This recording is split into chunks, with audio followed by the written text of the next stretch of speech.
Hello everyone, my name is Anshalika Soni and you are with me on my YouTube channel Legacy of Law.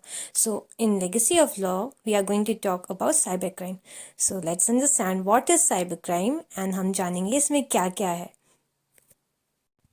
Well, before starting what is cybercrime और इसकी importance और ज़रूरत क्या है ये हमें जानना सबसे ज़्यादा इम्पोर्टेंट है. तो जो भी डे टू डे में आपके साथ फ्रॉड हो रहे हैं वो कौन से क्राइम में आ रहे हैं ये जानना सबसे ज़्यादा इम्पोर्टेंट होता है.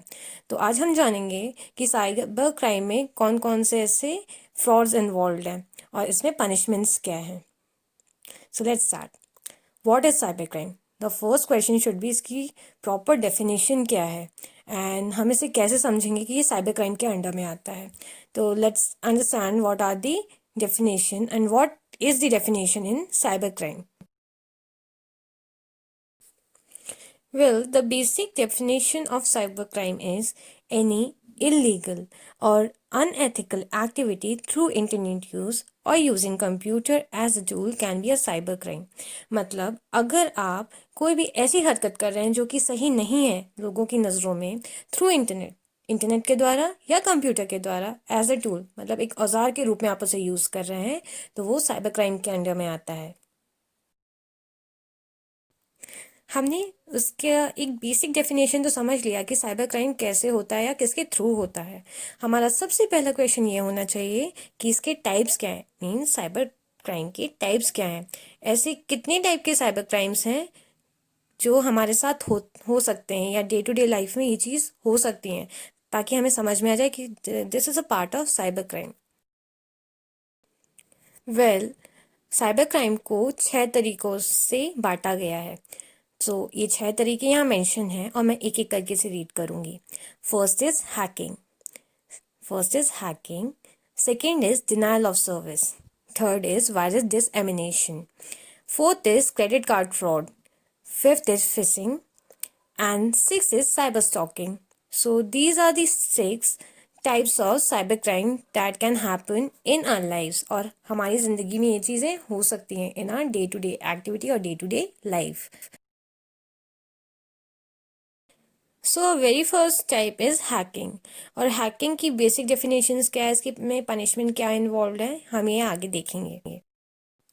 The basic or simple definition involved in hacking is gaining unauthorized access to your system. किसी भी गैर कानूनी तरीके से आप अब किसी के सिस्टम का एक्सेस हासिल कर लें या उसका पासवर्ड आपको पता चल जाए या उस चीज़ को हैक कर लें.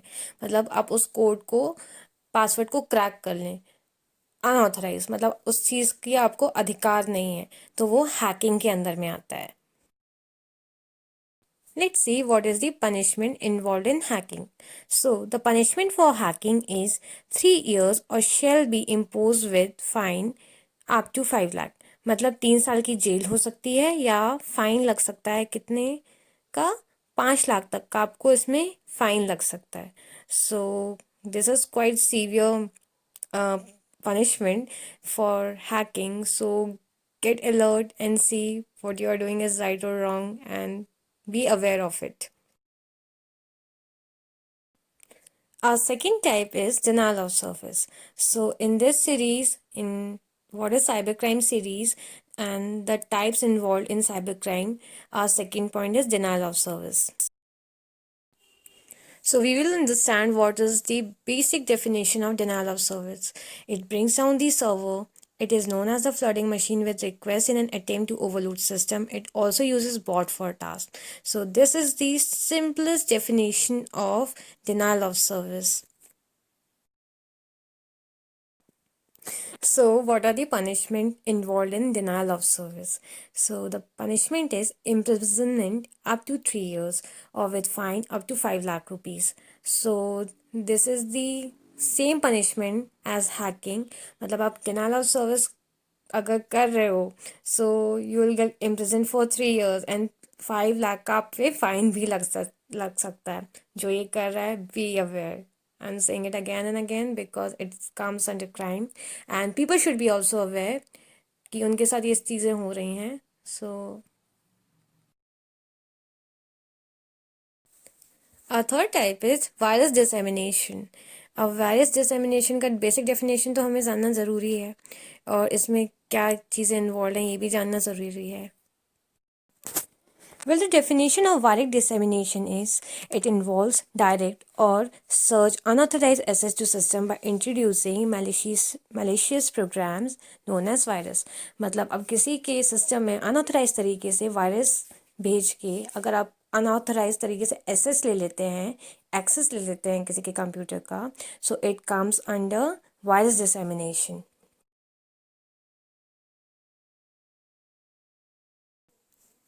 So, our fourth type is credit card fraud. अब credit card fraud का basic definition और इसमें क्या चीज़ें involved हैं वो हम देखेंगे. Well, the definition of credit card fraud is it begins either with the theft of the physical card or with the comprise of data associated with the account. या तो फिजिकली आप उसे छीन लें या स्टोल कर लें या उसका डेटा चुरा लें एसोसिएटेड विद द अकाउंट्स की डिटेल. तो ये थी एक basic definition credit card fraud की.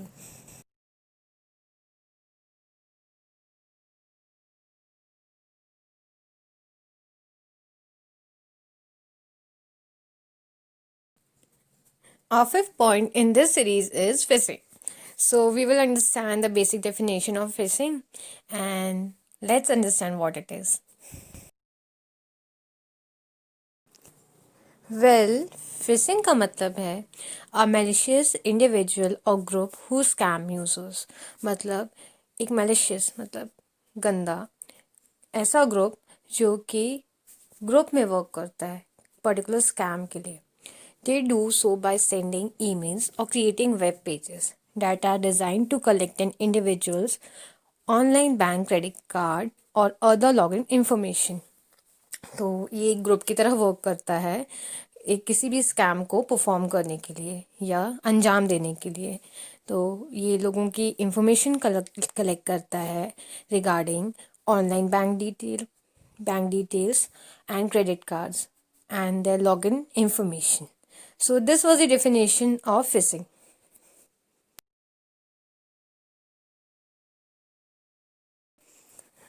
What is the punishment involved in phishing? अब इसमें पनिशमेंट क्या है ये भी तो जानना ज़रूरी है हमारे लिए. तो इसमें जो पनिशमेंट है वो है इम्प्रिजनमेंट अप टू 3 years और with fine up to 1 lakh rupees. तो इसमें 3 साल की जेल हो सकती है सेम एज हैकिंग. एंड इसमें जो फाइन है वो 5 लाख से कम होके 1 लाख रुपए है.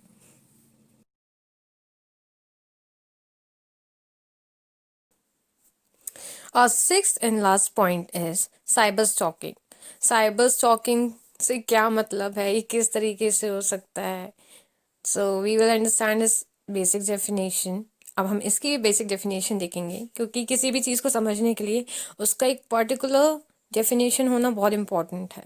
सो इसलिए मैं आपको हर किसी एक जो टाइप है साइबर क्राइम की उनकी डेफिनेशन बता रही हूँ ताकि आपको क्लियरली समझ में आए.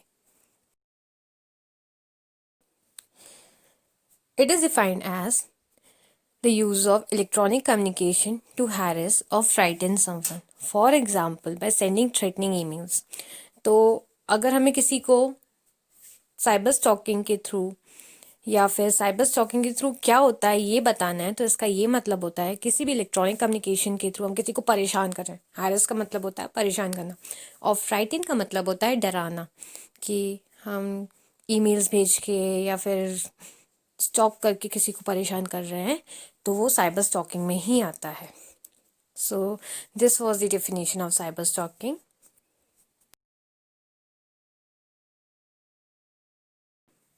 और हमने साइबर स्टॉकिंग तो समझ ली, हमें ये भी समझना है कि इसमें पनिशमेंट क्या है. क्योंकि यार कभी आपको कोई साइबर स्टॉक करे तो आपको ये भी तो पता रहना चाहिए कि उसको किस तरीके से पनिशमेंट या उससे क्या पनिशमेंट हो सकती है.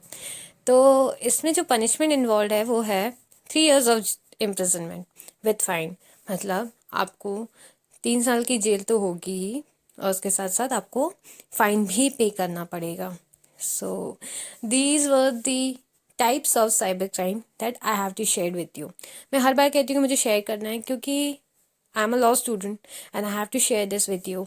And it is very important कि आपको पता चले कि हमारे देश में कौन कौन से क्राइम्स हो रहे हैं, किस तरीके के क्राइम्स हो रहे हैं, किस टाइप के क्राइम्स हो रहे हैं. So educate yourself with law and with me on my YouTube channel, Legacy of Law.